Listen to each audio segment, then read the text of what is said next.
informasi dan inspirasi.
Pukul 6 waktu Indonesia Barat. Radio Republik Indonesia Palembang dengan Warta Berita.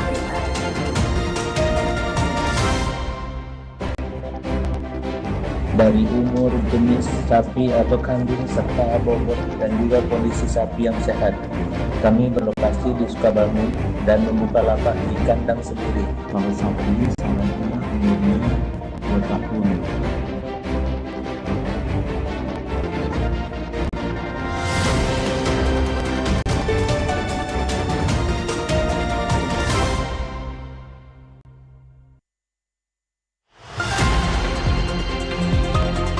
Selamat pagi pendengar, Anda mendengarkan Warta Berita Radio Republik Indonesia Palembang. Sari berita, jelang Idul Adha, penjual hewan kurban di Palembang mulai marak. Mereka memastikan hewan kurban yang dijual sesuai syariat Islam. Uji coba Car Free Day Palembang akan kembali dilakukan pada 3 Mei mendatang setelah adanya evaluasi terhadap uji coba sebelumnya.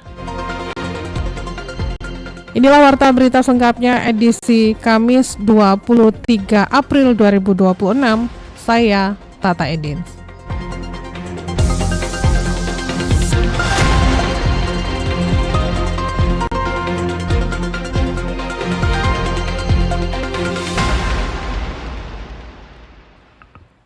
Pendengar, kami sampaikan informasi pertama. Jelang Idul Adha, penjual hewan kurban di Palembang mulai marak. Mereka memastikan hewan kurban yang dijual sesuai syariat Islam. Jelang Hari Raya Idul Adha, penjual hewan kurban di Kota Palembang semakin banyak, terutama di jalan-jalan yang dilalui pengendara, seperti kawasan Demang Lebar Daun, Jalan Soekarno-Hatta, dan kawasan Sukabangun. Salah seorang penjual hewan kurban, Aldo Alkiano, yang menjual hewan kurban di kawasan Sukabangun, mengatakan berbagai persiapan dilakukan untuk menjual hewan itu. Salah satunya mendirikan kandang sementara di kawasan yang ramai dilalui dengan tetap memastikan lingkungan sekitar. Aldo juga memastikan hewan kurban yang dijual sesuai dengan syariat agama Islam. Sehingga jauh-jauh hari kami menyiapkan hewan ternak yang mempunyai kualitas baik dan dari umur, jenis sapi atau kambing, serta bobot dan juga kondisi sapi yang sehat. Kami berlokasi di Sukabangun dan membuka lapak di kandang sendiri. Kalau sapi, syaratnya umurnya 2 tahun. Tapi kalau kambing, umurnya 1 tahun. Sehat, tidak cacat, contohnya buta atau pincang. Untuk harga bervariasi. Kalau kambing dari 3,5 juta sampai 5 juta. Tapi kalau sapi lebih kurang 20 juta sampai 50 juta, bahkan lebih tergantung dari bobot dan jenis sapinya. Sama halnya dengan Pawas yang menjadi generasi kedua sebagai penjual hewan kurban di keluarganya. Meskipun memiliki usaha penjualan sapi dan kambing di kawasan Sukabangun, namun menurut Pawas biasanya membuka usaha sementara di kawasan Soekarno-Hatta dengan tujuan semakin banyak pembeli. Saya Pawas, sebagian besar keluarga saya sudah 2 generasi menjual hewan kurban. Setiap jelang musim haji, kami bersiap untuk menjual kembali kambing dan sapi secara besar-besaran. Karena itu, kami memastikan hewan kurban yang dijual sudah diperiksa kesehatannya oleh dinas terkait untuk memastikan keabsahan syarat syariat. RRI Palembang, Nova Ariana melaporkan, terus mengudara untuk Indonesia. Sementara itu, pemerintah Provinsi Sumatera Selatan memperketat pengawasan kesehatan hewan kurban menjelang Hari Raya Idul Adha 2026 untuk mencegah penyebaran penyakit ternak di tengah meningkatnya kebutuhan masyarakat. Melalui Dinas Ketahanan Pangan dan Peternakan DKPP, pengawasan dilakukan terhadap seluruh hewan kurban, termasuk yang masuk dari luar daerah. Langkah ini dinilai krusial untuk memastikan keamanan hewan yang akan dikurbankan. Kepala DKPP Sumsel Ruzwan Effendi mengatakan peningkatan jumlah kurban dalam beberapa tahun terakhir membuat pengawasan harus dilakukan lebih ketat. Ia menjelaskan pihaknya telah menyiapkan sekitar 74.000 hewan kurban yang terdiri dari 28.000 sapi, 1.000 kerbau, serta 45.000 kambing dan domba. Untuk tahun 2026 tentunya dengan kondisi yang ada, kita juga sudah mempersiapkan untuk sapi itu lebih kurang 28.000 di seluruh Sumatera Selatan. Mudah-mudahan itu cukup untuk menyiapkan hewan kurban, di mana tahun 2025 itu dari 25.000, 26.000 yang kita siapkan, ada 20.000 yang dipotong sebagai hewan kurban khusus untuk sapi. Selain pemeriksaan kesehatan, DKPP juga melakukan pemantauan lalu lintas ternak untuk mengantisipasi potensi penyebaran penyakit dari luar wilayah. Dengan langkah tersebut, Pemprov Sumsel memastikan pelaksanaan kurban tahun ini tidak hanya terpenuhi dari sisi jumlah, tetapi juga terjamin dari aspek kesehatan dan keamanan ternak. Pendengar, seperti apa tanggapan sejumlah masyarakat terkait informasi tersebut? Kita akan simak berikut ini.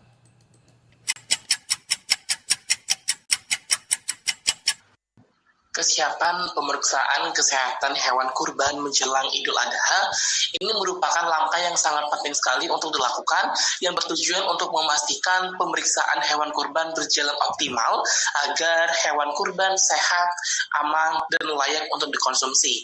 Tentu dengan adanya pengecekan ini memastikan sangat berharap supaya hewan itu dalam kondisi yang sehat, stabil. Tentu kita sebagai konsumen untuk mengonsumsi bahan daging tersebut itu juga memiliki gizi dan stamina yang kuat.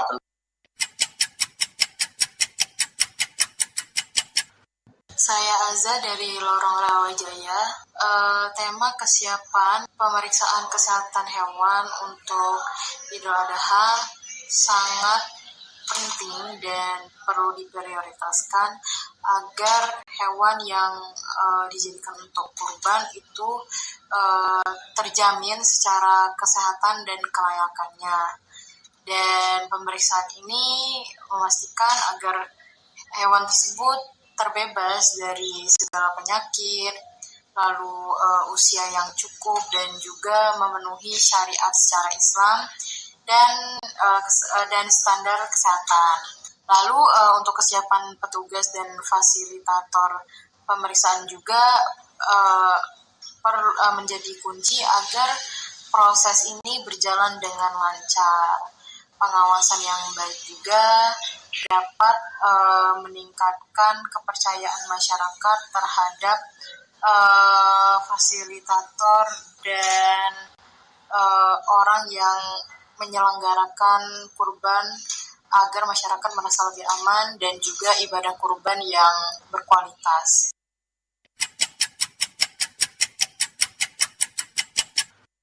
Jadi, menurut saya sebelum hari H, hewan kurban tuh harus dicek lagi kesehatannya. Ini penting ya, supaya saat disembelih tidak ada masalah dan juga dagingnya itu bisa dimakan dengan tenang gitu. Warga bisa makan dengan enak, nyaman, dan juga ya tidak ada terhindar dari penyakit yang aneh-aneh.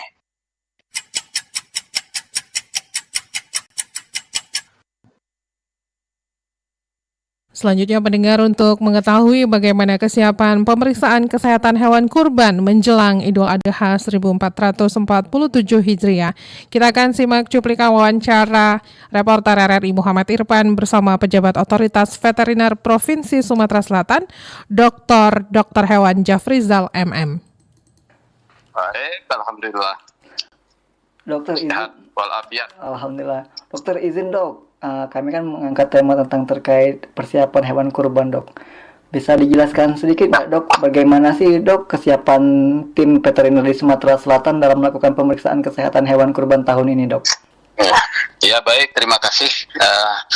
Terkait dengan hewan kurban ya, ini memang secara rutin kita lakukan setiap tahun. Ya. Terus dilakukan hari tahun ini harus lebih baik dari tahun kemarin. Ya, jadi ada dua hal yang lakukan dalam pemeriksaan hewan kurban ini. Yang pertama terkait dengan antemortem. Ya. Antemortem itu adalah pemeriksaan sebelum hewan itu dipotong. Yang kedua adalah postmortem setelah hewan dipotong. Artinya ini akan dilakukan di masjid-masjid. Kita tahu bahwa jumlah masjid di Sumatera Selatan ini sekitar 9.700 ya. Nah, tentu saja terkait dengan jumlah itu kita punya tenaga kesehatan hewan, dokter hewan itu untuk sel baik yang swasta maupun yang di pemerintah itu jumlahnya 225 orang di Sumsel. Ini memang jauh dari kata cukup. Artinya apa yang harus kita lakukan dengan antisipasi terkait dengan pemeriksaan hewan kurban ini adalah melatih petugas-petugas yang menjadi petugas pemeriksa kesehatan hewan. Inilah yang kita lakukan bekerja sama dengan masjid-masjid, pengurus masjid, melakukan sosialisasi dan pelatihan di masjid-masjid yang mengumpulkan beberapa perwakilan dari masjid-masjid ini untuk mempercepat pelatihan petugas, baik itu pelatihan juru sembelih halal maupun pelatihan tenaga teknis untuk pemeriksaan kesehatan hewan dan tenaga teknis untuk pengawas dari kesehatan masyarakat veteriner terkait hygiene sanitasinya. Jadi latihan itu mengacu kepada tiga hal. Satu terkait dengan kesehatan hewannya, yang kedua terkait dengan juru sembelih halalnya, yang ketiga terkait dengan hygiene sanitasinya.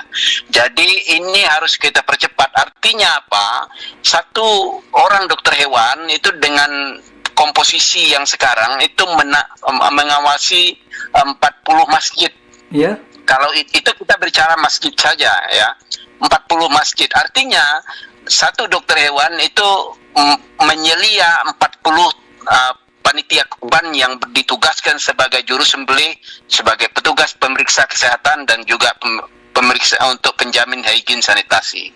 Nah, ini yang sudah kita bicarakan dengan PDHI ya, Perhimpunan Dokter Hewan kemarin pas di hari Jumat kemarin. Itu sudah kita bicarakan terkait dengan kerjasama ini, dan PDHI Sumsel ini siap menurunkan semua dokter hewannya ini akan bekerja di wilayah paling tidak itu di tempat tinggalnya sambil mengawasi menyelia ini ada di 40 tenaga sebagai tenaga pendamping gitu. Itu. Baik, dokter, untuk masalah syariat syah untuk kurban itu seperti apa, Dok? Untuk di pasar maupun di lapak sementara yang dilakukan oleh veteriner, Dok? Ya, jadi kalau untuk Kota Palembang sendiri kita rasa agak lebih aman. Kenapa? Karena pelaku-pelaku usaha itu kan sudah distandarisasi ya. Ada beberapa yang sudah umumnya penjual hewan kurban besar ini sudah disertifikasi. Ini sejak tahun 2000. Nah, yang kita khawatirkan ini memang pedagang-pedagang musiman. Memang saya berharap itu untuk pedagang-pedagang musiman ini bisa dikumpulkan di dalam satu area. Misalkan contoh misalkan untuk wilayah seberang ulu, misalkan di lapangan Patrajaya misalkan, di situ bisa kita terkoordinir dan kita bisa mensertifikasi dan melakukan pemeriksaan terkoordinir terpadu di situ. Nah, jadi yang kita khawatirkan ini banyaknya penjual-penjual yang musiman yang menjual di tempat-tempat yang tidak terpantau atau tidak didata atau tidak distandarisasi oleh pemerintah. Ini yang berbahaya. Nah, maka saya saya berharap sebenarnya pemerintah Kota Palembang ini sesuai dengan Perwali nomor 56 tahun 2018 yang dikeluarkan oleh Wali Kota Palembang, ini adanya tempat-tempat penjualan yang seperti itu harus terdaftar dan harus distandarisasi oleh pemerintah itu sendiri. Nah, ini. Baik, dokter terakhir. Karena kalau di pemerintah kota, ini yang standarisasi masjid yang perlu kita pertegas sekarang ini ya, terkait dengan halal, yang wajib memiliki juru sembelih halal. Kemudian yang kedua, jaminan higien sanitasi. Ini masjid-masjid ini yang masih banyak yang belum kita standarisasi. Nah, jadi saya berharap ini secepatnya kita bisa mengikuti apa yang ada di dalam Perwali nomor 56 itu ya, di pemerintah Kota Palembang, yang kalau secara nasional itu di Permentan 114 tahun 2014 tentang pemotongan hewan kurban. Itu sudah ada standarnya. Tinggal kita sertifikasi, kita standarisasi. Sehingga apa? Sehingga tempat-tempat penjualan, tempat pemotongan ini telah sesuai dengan standar yang telah ditetapkan. Ada jaminan halal, ada jaminan sehat, dan ada jaminan amannya. Baik. Itu, terima kasih. Dokter terakhir dok, apa sih dok himbauan kepada masyarakat agar dapat memilih hewan kurban yang sehat dan sesuai standar, dok? Ya, jadi saya berharap bagi masyarakat yang ingin membeli hewan kurban, belilah pada tempat yang sudah ada surat registrasinya atau standarisasinya dari pemerintah. Ya. Tanyakan tanyakan yang pertama. Yang kedua, itu tanyakan terkait dengan surat keterangan kesehatan hewannya sudah diperiksa, ya. Itu yang penting. Jadi surat-surat administrasi ini perlu ditanyakan terlebih dahulu. Ya, yang kedua baru kita melihat hewannya. Ya, hewannya. Jangan-jangan ini jadi masalahnya ini kan jangan-jangan di tempat penjualan hewan kurban yang yang tidak biasa ini, yang musiman ini menjual hewan yang curian, itu loh. Nah, ini yang kita khawatirkan kan. Nah, ini belilah pada tempat yang sudah distandarisasi, sudah diregistrasi oleh pemerintah kota. Yang kedua, cek surat keterangan kesehatannya. Nah, yang ketiga baru diperiksa hewannya itu. Ya, kalau hewan kurban ini tanda bahwa dia sudah memasuki umur kurban itu adalah musina. Musina artinya sudah tanggal gigi, sudah berganti giginya. Ya, 2 gigi tetapnya. Inilah tandanya, baik mau kambing, mau sapi, mau domba. Ya, kalau domba ini kan ada syarat jasaahnya ya. Itu boleh domba yang belum tapi udah lewat dari 6 bulan. Tapi untuk kambing dan sapi itu harus musina. Musina artinya sudah berganti 2 gigi tetapnya. Itu. Baik. Nah, ini bisa kita tanyakan, bila mana kita ragu maka bisa minta tolong ke dokter hewan kita. Ya, dokter hewan di provinsi, dokter hewan di kabupaten untuk membantu. Ya, saya biasa membantu masyarakat itu untuk cek hewan kurbannya yang mana. Itu bisa, ya. Nanti kita bisa koordinasi dengan petugas dokter hewan di dinas provinsi. Baik, Dr. Zafrizal, terima kasih atas informasi dan juga edukasi kepada pendengar RRI. Selamat melanjutkan aktivitas. Salam sehat selalu, dokter. Assalamualaikum warahmatullahi wabarakatuh. Waalaikumsalam warahmatullahi wabarakatuh. Warta berita ini disiarkan secara langsung melalui RRI Pro 1 Palembang di 92,4 FM dan disiarkan juga melalui streaming YouTube Pro 1 RRI Palembang dan aplikasi RRI Digital yang bisa diunduh melalui Play Store dan App Store. Anda masih bersama Warta Berita RRI Palembang.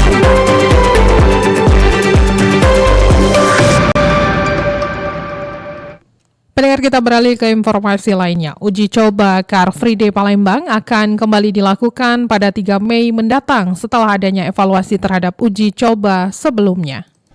Pemerintah Kota Palembang kembali mematangkan rencana penyelenggaraan Car Free Day atau CFD. Uji coba kegiatan tersebut dijadwalkan berlangsung pada 3 Mei mendatang dengan rute di sepanjang Jalan Jenderal Sudirman hingga kawasan Jembatan Ampera. Wali Kota Palembang Ratu Dewa mengatakan peluncuran resmi CFD untuk sementara ditunda.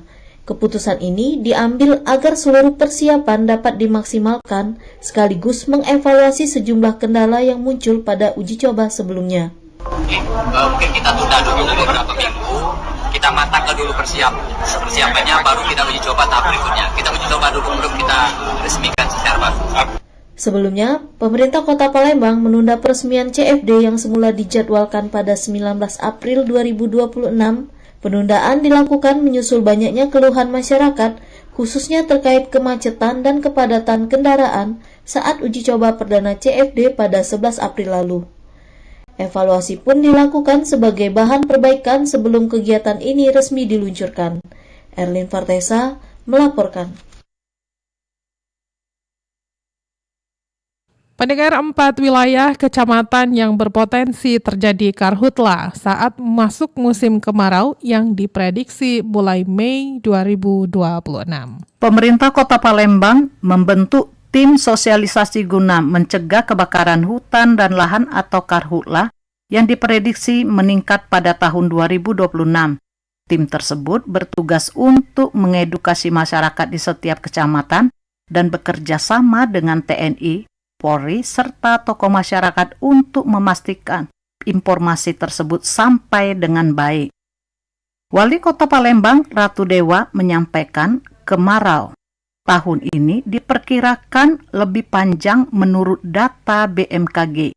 Ia menghimbau agar masyarakat tidak melakukan pembakaran lahan yang dapat berujung pada tindakan pidana mengingat potensi karhutla semakin tinggi.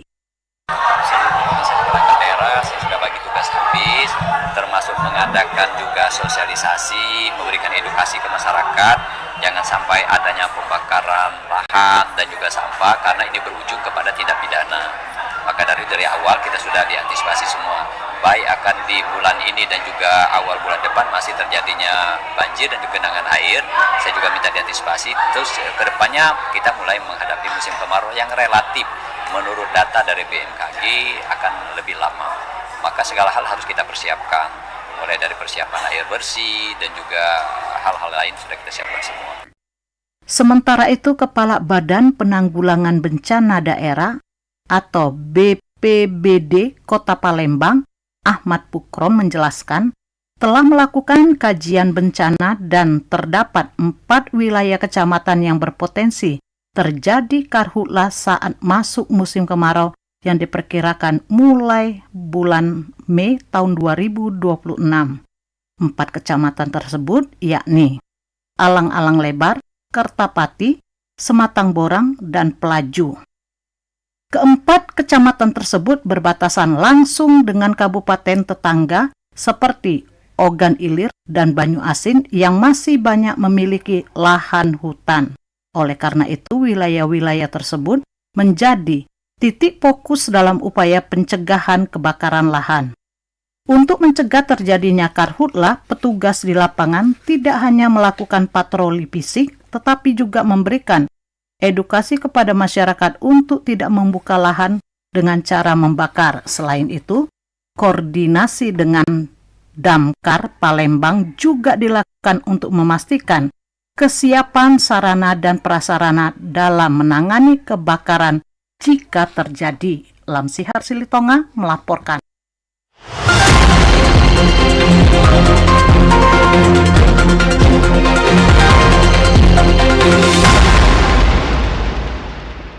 Pendengar, sebelum mengakhiri warta berita pukul 6 waktu Indonesia Barat pagi hari ini, kami ajak Anda untuk mendengarkan dokumenter cerita Pulau Kemarau antara sejarah, tradisi hingga wisata yang disampaikan Nova Ariana. Pulau Kemarau selain pariwisata, sejarah juga bagian dari religi, tempat peribadatan. Bisa.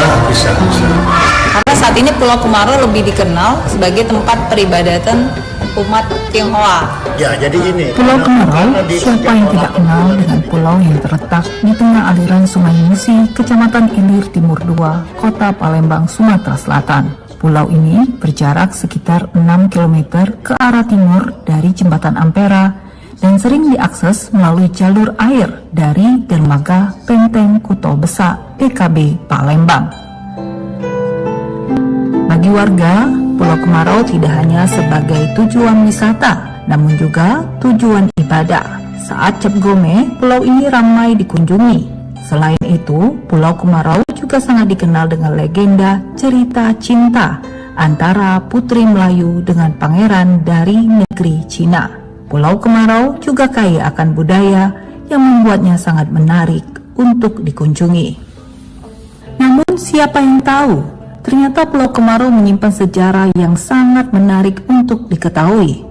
Sejarawan dari UIN Raden Patah Palembang, Kemas Ari Panji, menceritakan sejarah Pulau Kemarau dari zaman Kesultanan Palembang Darussalam.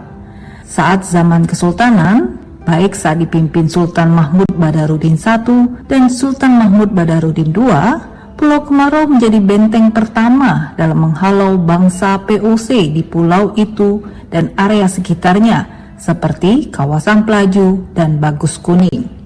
Meskipun 2 kali benteng yang disebut dengan Benteng Kuto Gawang dihancurkan bangsa kolonial, namun prajurit Pulau Kemarau telah berjuang sebelum akhirnya bangsa kolonial masuk ke wilayah perkotaan atau sekarang dikenal dengan kawasan Keraton Benteng Besar. Pertahanan disebutlah di situ karena dia pertahanan, di namanya Benteng Tameng Ratu. Tameng itu pelindung, Ratu itu penguasa kan, Ratu kan. Satu-satunya yang dia bisa lewat adalah yang sebelah sini kan, sebelah ini kan pulau kan. Nah ini kan kecil jalannya. Nah ini kan mudah disergap, tak mungkin. Kalau kapal-kapal besar tak bisa masuk, kecuali kapal kecil. Jadi kapal besar itu cuma bisa lewat di sini, ditahan di sini. Kalau ini jebol, maka ini bisa dihancurkan. Peristiwa pembumi hangusan Keraton Kuto Gawang, karena ini jebol pertahanan ini, dan terulang lagi di zaman SMB 2 juga cak itu ketika perang. SMB 2 sudah di PKB, jadi keraton sudah pindah masa SMB 2. Bisa paca jebolnya pertahanan SMB 2 itu kan jebol. Penghadangan di sini jebol. Berarti sudah 2 era. Ya dia itu dari awal sampai terakhir kesultanan.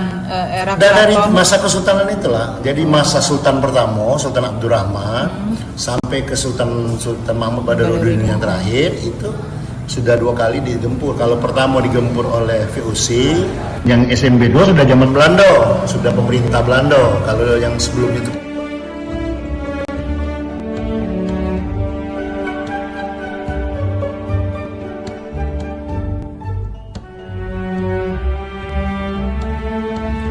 di zaman Orde Baru, Pulau Kemarau dijadikan lokasi tahanan perang untuk masyarakat yang terlibat dalam Partai Komunis Indonesia (PKI) setelah sebelumnya sempat dijadikan lokasi lahan pertanian oleh Ki Merogan saat penjajahan zaman Belanda.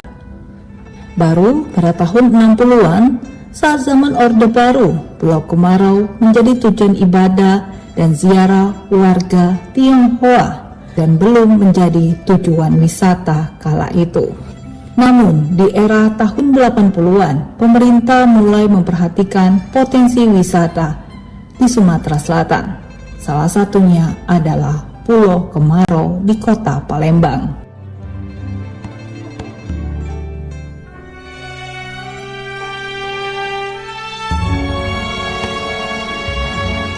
Sementara itu, budayawan Tionghoa Palembang, Ci Arun, menceritakan Pulau Kemarau menjadi tujuan ibadah umat Konghucu saat perayaan Imlek. Pulau ini ramai dikunjungi dengan nuansa merah. Berbagai kegiatan mulai dilakukan, mulai dari membakar dupa untuk menyembah dewa, kemudian menyembelih kambing hitam, dan pelepasan burung sebagai rangkaian ritual ibadah kepada Dewa Laut. Kita menyebut Dewa Laut, kemudian di dermaga, kemudian ada potong kambing kurban di depan keramat Siti Fatimah, yang semua kambingnya warnanya hitam. Perayaan Cap Gome itu adalah di Pulau Kemarau, satu pulau di tengah Sungai Musi yang akses perjalanannya itu dari Pasar 16 ke sini kurang lebih 30 menit. Salah seorang warga Palembang, Iin, mengaku tidak mengetahui banyak tentang sejarah Pulau Kemarau. Baginya, Pulau Kemarau tujuan wisata dan juga ibadah warga Tionghoa. Sementara hal lain yang diketahui hanya sebatas pagoda yang berdiri tinggi dan kelenteng yang megah untuk bersuah foto, serta juga mendengar kisah percintaan yang terkenal antara Putri Melayu dengan Pangeran Cina yang diaplikasikan dalam pohon cinta yang berdiri kokoh di Pulau Kemarau itu. Secara legal, pulau seluas 87 hektar ini tercatat sebagai milik Ki Marogan berdasarkan putusan pengadilan tahun 1881. Pemerintah Kota Palembang saat ini terus berupaya untuk mengembangkan Pulau Kemarau, mulai dari rencana penambahan fasilitas wisata, termasuk wahana rekreasi, ruang pertemuan, dan perbaikan bungalow yang ada untuk resort. Pengembangan ini difokuskan sebagai bagian dari upaya pemerintah kota mempromosikan budaya dan secara lokal, terutama legenda cinta di balik terbentuknya pulau itu.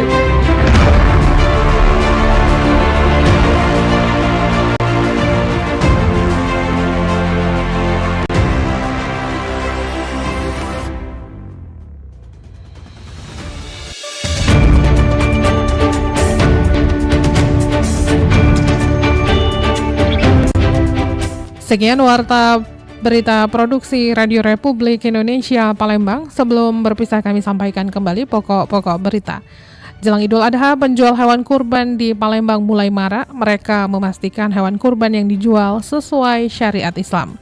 Uji coba Car Free Day Palembang akan kembali dilakukan pada 3 Mei mendatang setelah adanya evaluasi terhadap uji coba sebelumnya. Pendengar, informasi lainnya dapat Anda akses melalui website kami di rri.co.id. Kami juga membuka ruang aspirasi bagi Anda untuk menyampaikan peristiwa yang berada di sekitar Anda. Melalui line WhatsApp dan SMS di 0821 7927 9090. Mewakili kerabat kerja yang bertugas, saya Tata Edin, selamat pagi. Demikian Warta Berita Radio Republik Indonesia Palembang.